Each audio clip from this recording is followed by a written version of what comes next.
Welcome to this explainer of the Sweet Scoop pattern. If you've ever found yourself looking at those incredibly adorable, squishy amigurumi crochet toys and thought, wow, I really want to make one of those, but where do I even start? Well, you are in exactly the right place. Today, we're going to walk step by step through the entire Sweet Scoop design. It's incredibly beginner-friendly, and we're going to break it down so it's a completely fun and stress-free process. Just a quick warning though, making these is highly addictive, so your house might literally be overrun by plushy desserts very soon. Look at this little guy! This is exactly what we're building toward. It's a classic kawaii-style amigurumi plushie. Basically, a perfectly round, smiling scoop of ice cream sitting on a waffle cone. The pattern proudly highlights that this is a no-sew and beginner-friendly project. So my whole goal in this explainer is to take you seamlessly from a simple pile of yarn to holding your very own sweet scoop. I know it might look a little complex at first glance, but the brilliant thing about this design is that there's no tedious sewing of arms or legs. It is all about clever, continuous stitching. All right, let's dive into our roadmap for this explainer. First, we'll meet your sweet scoop. Then, we'll cover materials and stitches. After that, we'll make the ice cream scoop, followed by the waffle cone. Next up is assembly and stuffing, and finally, those all-important finishing touches. Section 1. Meet your sweet scoop. Project Overview. Right out of the gate, the pattern brilliantly gives you two distinct size options. You could go for the full plushie, which sits at a super cute 12 centimeters tall and uses 8mm safety eyes. Or if you're wanting a little companion to hang on your bag or your keys, you can opt for the keychain version. That one is about 7 centimeters tall and uses slightly smaller 6mm eyes. The really cool part is that the techniques are exactly the same. It's just scaled down, so you can pick whatever size fits your vibe. Section 2. Materials and Stitches. Gathering your tools. Let's gather our ingredients. For your toolkit, you are going to need some fingering or 4-ply yarn. Think pink or pastel for the scoop, a nice golden brown caramel for the cone, and a matching shade for the little drip ruffle. You'll pair that yarn with a 2.5mm crochet hook. Using a smaller hook is super important because it ensures your stitches are tight enough that the white polyester stuffing won't show through. You'll also need those safety eyes, a couple of stitch markers, a yarn needle, and some embroidery floss. Oh, and here's a great pro tip from the pattern. If you only have thicker DK weight yarn lying around, no worries. Just bump your hook size up to a 3.5mm. It works perfectly and gives you a slightly larger, extra squishy plushie. Before we actually start hooking, let's decode a little bit of amigurumi jargon. When the pattern tells you to deck or decrease, it specifically wants an invisible decrease. This is absolutely crucial. Instead of doing a normal decrease, you insert your hook only through the front loops of the next 2 stitches. Then you yarn over, pull through both of those front loops, yarn over one more time, and pull through the remaining 2 loops on your hook. This technique is honestly magic. It keeps your plushie's fabric incredibly smooth and prevents those annoying, ugly little gaps from forming. Now, if you take away nothing else, remember this golden rule from the pattern notes. Amigurumi is almost always worked in continuous spirals. You are never ever going to slip stitch to join around or chain one to step up to the next row, unless the pattern explicitly tells you to do so. Because it's a continuous spiral, those stitch markers we mentioned are mandatory. You absolutely must mark the first stitch of every single round and move it up as you go, or I guarantee you'll lose your place. Section 3. The ice cream scoop, shaping the head. The scoop part of the pattern takes 18 rounds, which sounds like a lot, but we can easily demystify it by breaking it down into 3 logical phases. First up is the growing phase, covering rounds 1 through 8. You start with a magic ring and slowly add ink, or increase stitches. An increase simply means putting 2 single crochets into 1 stitch. You do this until your circle expands outward to 48 stitches. Then you hit the middle phase, rounds 9 through 14. Here, you just single crochet once into every stitch around to build up the height of the ice cream scoop. Finally, the shrinking phase, rounds 15 through 18.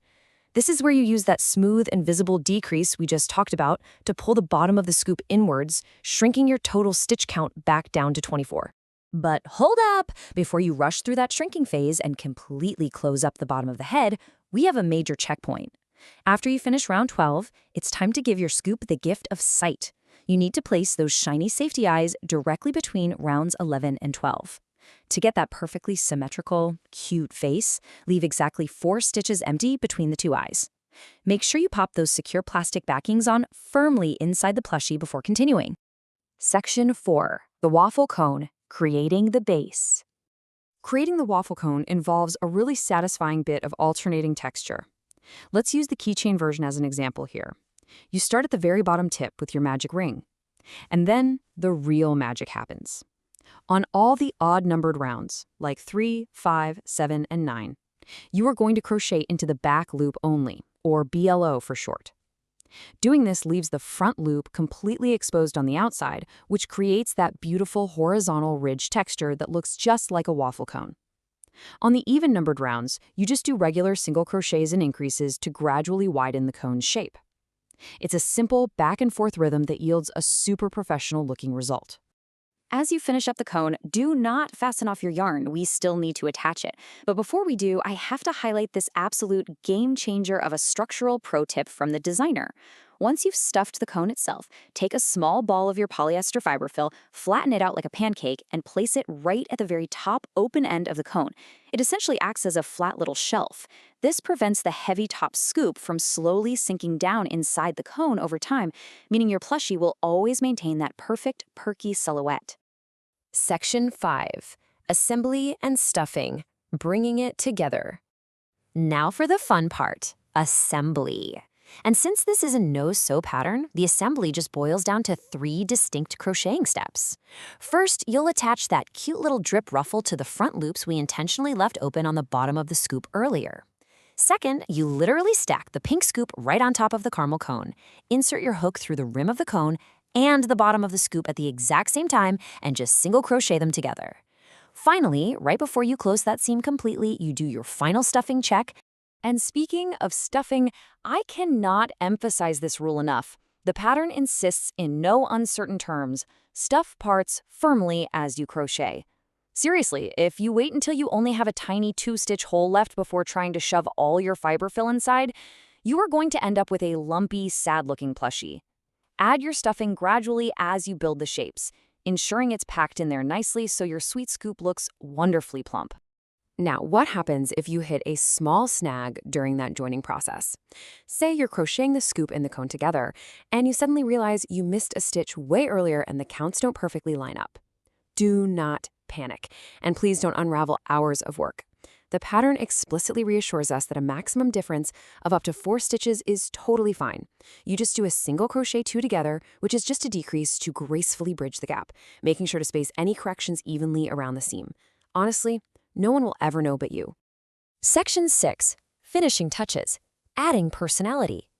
To give our plushie that final burst of personality, we turn to embroidery. You're going to take your pink or rose embroidery floss, but, and this is key, you must separate the standard 6-strand thread down to just 2 strands. Doing this keeps the facial features delicate and refined instead of looking bulky. You'll sew 2 tiny dashes for blush right underneath the outer edges of the eyes.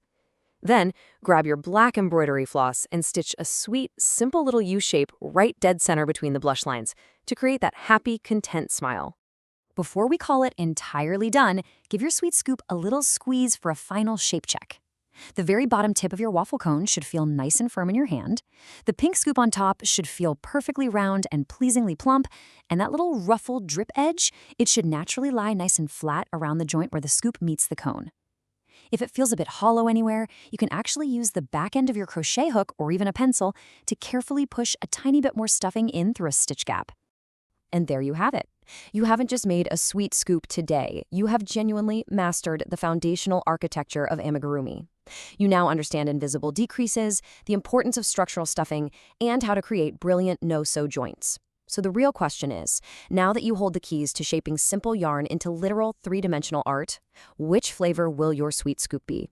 Pick out your colors, grab your hook, and dive in. Thanks for joining me on this explainer, and happy crocheting!